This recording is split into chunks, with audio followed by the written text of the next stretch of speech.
I have some exciting news, guys. I have been dealing with real-time motion capture in Unreal Engine recently.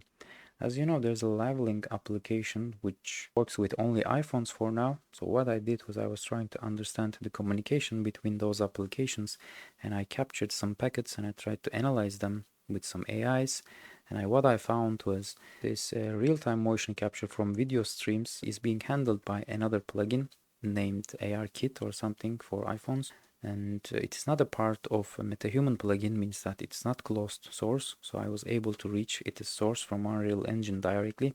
So now I got a better understanding about the protocol is being used between them and the whole structure about these packets. So it means that we can integrate to its pipeline like we did for FaceTime FrameMancer. Technically it is possible.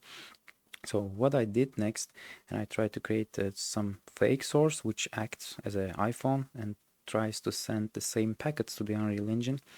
And yeah, Unreal Engine animates your MetaHuman in real time. Of course, there are some things needs to be considered first because we don't get those blend shapes initially. So there's some calculation needs to be done. There are some trained models for this case which works with MediaPipe facial landmarks, I believe.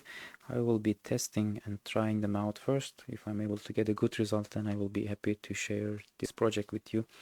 Otherwise, seems like I need to train some models, which is gonna be quite interesting.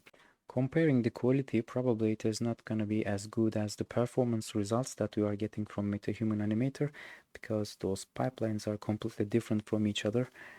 But still, if you are able to animate our MetaHuman in Unreal Engine in real time from video streams, I think it's going to be quite useful for many of us. As you can see here, I was able to retrieve the whole blend shapes, and all other required parameters is being sent to Unreal Engine. So here I created a fake source, as you can see, from my computer.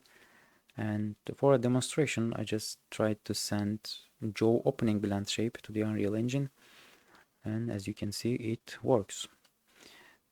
So I will be sharing more details later on, but let's see how it goes.